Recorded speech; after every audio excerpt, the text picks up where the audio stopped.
round number 6 of the GNCC series, aka Ironman number 1. To go, GNCC Racing!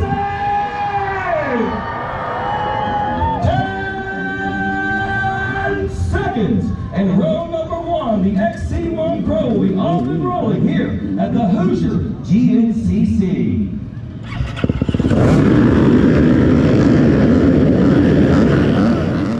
Looking forward to a good day. We got awesome conditions here. Jason Lipscomb, Jim Froman. Good jump and lock of bars there with Jason. And that went down, but yes! Alright, sweet. First hole shot of the year. We got her done. Blew the second corner there a little bit, but I wanted to get across that line and make sure we got that hole shot. So pumped about that. And still not a bad start here. Gonna go into the woods in 3rd place. So pumped on the hole shot. And after about going down that first corner and then getting the hole shot, ended up being pretty good. So turned out good for us.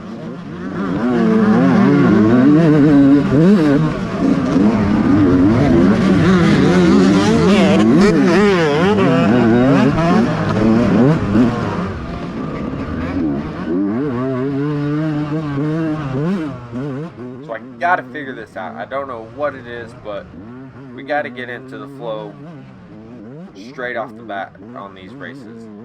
Most of the time, right after GoPro dies, around that time, you know, first lap, I ride tight. I don't know what it is. We gotta figure that out for the next one, and then I think we'll do a lot better.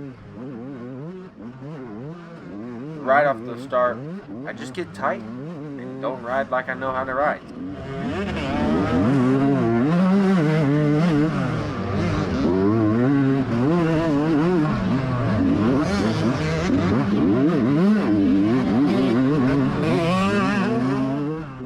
There goes Bobbit. Just passes like we were sitting still. So, got to get the flow going straight off the bat in these coming rounds.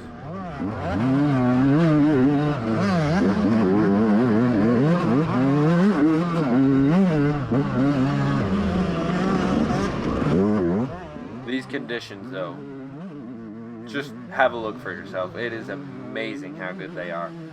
Honestly, it's pretty deep, but the track, it was good, so good. Like, traction was amazing, and obviously it got rough. It is Ironman, and it got pretty deep throughout the day, but I'll take it. It was way better than the last round. So dusty the last round, we couldn't even see a thing, so we're taking this one and super happy about these conditions here.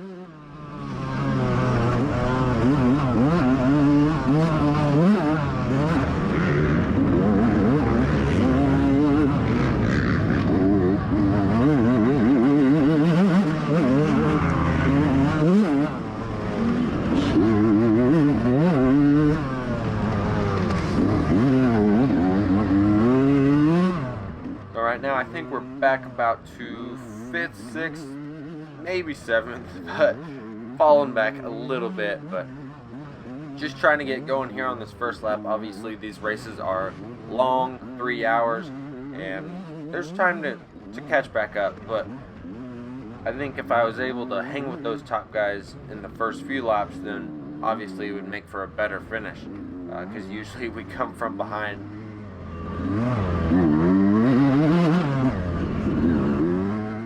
Before we get too far into this video, I wanted to announce Carson Jarvis is the winner of the Super Clean giveaway. So I will be getting a hold of you, or you can get a hold of me. Either way, I'll get you hooked up with that stuff. And thank you all for commenting on the video and entering into the giveaway.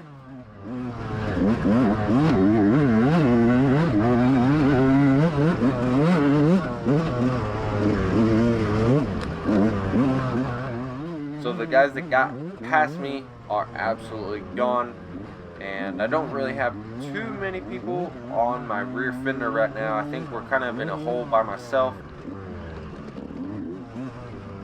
They're starting to catch up though, for sure.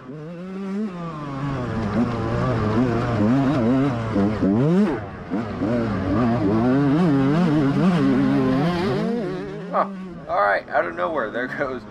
There goes John. But going to that inside line there, I was like, all right, straighter to the corner, and then we'll get out of the corner. And man, they're all over.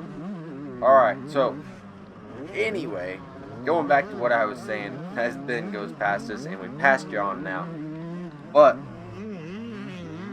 that inside line, I thought it would be better, get to the corner faster, but turned out the outside was way better because you could kind of square up and go straight across, not hit any of the bumps, and have a way better run through that field. Coming up to the first mud hole, if you will, for the day.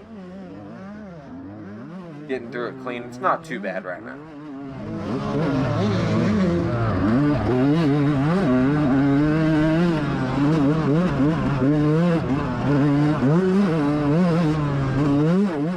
And then the first hill climb of the day, and bike just bogs down. What the heck is going on? So obviously, I'm a little puzzled by that. Just kind of let those two go, but I'm not really sure what's going on right now. The bike seems to be running fine now, but it just like almost died going up that hill, and I had no clue what was going on. So guys are just barreling past us at this point, and I'm just in my head thinking about the bike, like, is something wrong with it? Is the gas turned off? What's going on?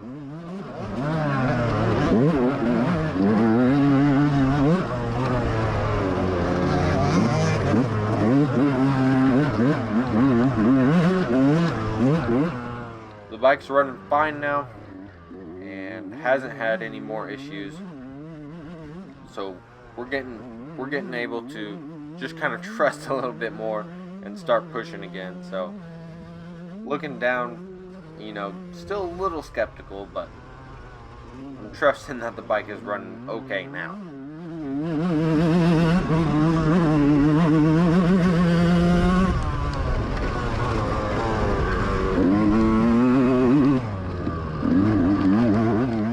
That section through there that we just went through, and then this section of the woods was probably the driest part of the track. There's a little bit of dust, but it still wasn't too bad.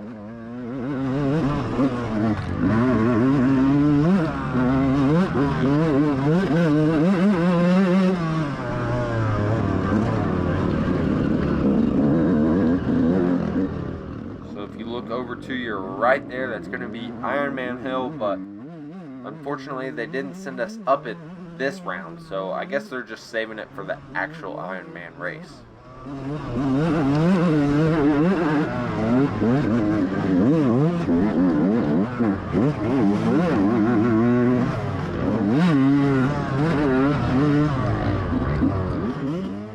Alright, there goes Jonathan down again, so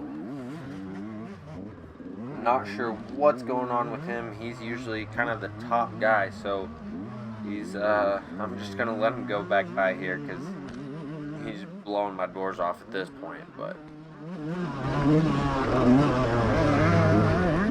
he's in the flow. That's the definition of the flow right there, other than his crashing. Obviously that's not it.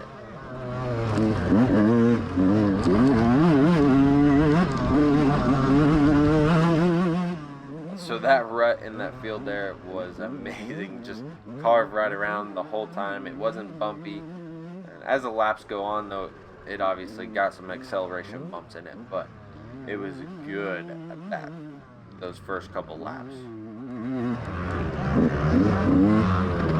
Right. Just a little hesitation there and asking if straight's good, but when I walked the track, straight did not look very good, but left was way longer, and it had a solid base though. So we're going to go through pits here for the first time, get on to the next lap.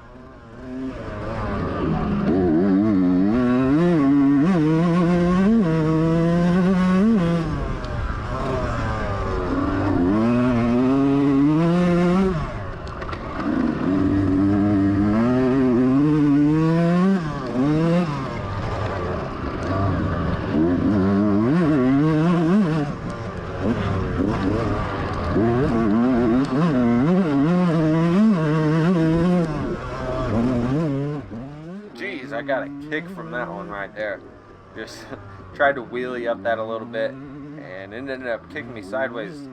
Glad I didn't get kicked too hard, or I'd be in that pond there off to the right. Talk about a rough hill right here. I could not believe how bad those braking bumps were on the, I guess, the first or second lap here. So it got bad throughout the day, and up the next hill climb we go. People scattered everywhere.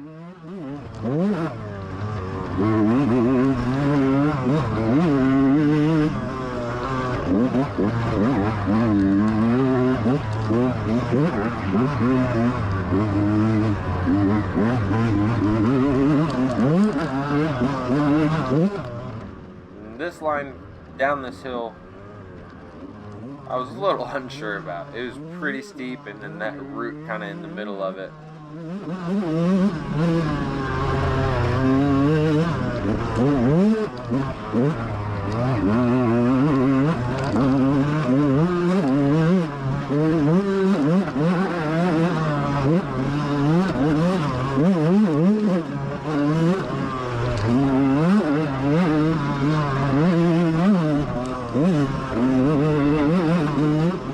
If you guys haven't already, be sure to check out yesterday's video. It's kind of more of a vlog style, not really any GoPro in it, so just kind of put together a video of everything I recorded from the weekend. So be sure to check that video out as well. So as we go into this field here, trying to get on the throttle and coming out of these corners, I'm noticing like my bike is just kind of listening to it. It's not wanting to rev out. I'm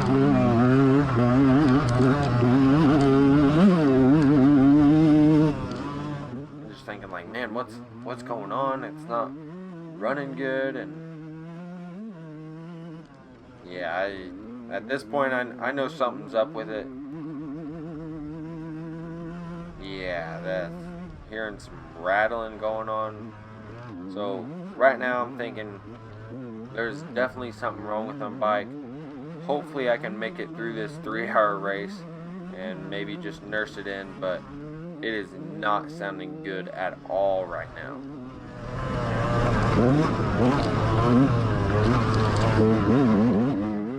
Houston, we have a problem.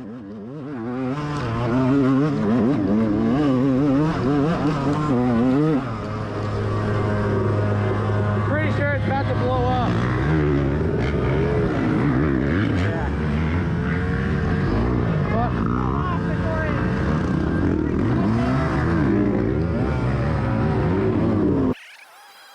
So there, when I pulled the clutch in, I'm sure you guys could hear it started revving up like it was hot, and it was overheating. Like terrible noise, and it's overheating. You done? See? Yeah. My cap is coming off too. Alright, well, let's try to put some coolant in it and see if that helps. Turns out the cap was loose, so I'm not sure how that happened. We made it like 2 laps without any issues, so I don't think I could have started with it being loose. So maybe it turned out this is not like good, boys. I hit it on something, or I don't know. But anyway, once we put coolant back in it, it overheated once again, ran worse and worse. Let me tell you, it was bad. It sounded like a bag of bolts rattling around in there. I pulled over to the side of the track and ended up putting my Camelback water in it. And the GoPro at this point is about dead. Shoot. Camelback water was not enough, and barely able to get it started here and nurse it back to the truck as it's just spewing out all the water. Ended the day with a DNF. Unfortunately, the bike just sounded like a bag of bolts. So anyway, guys, we're gonna get it home and see what went wrong, tear it all apart. And so stay tuned for the videos, seeing what's wrong with it, I guess. But anyway, guys, be sure to subscribe so you don't miss any of those videos, as well as a whole bunch of other dirt bike related content. we'll see you guys later. Comment down below what you think the issue is. Peace out, guys.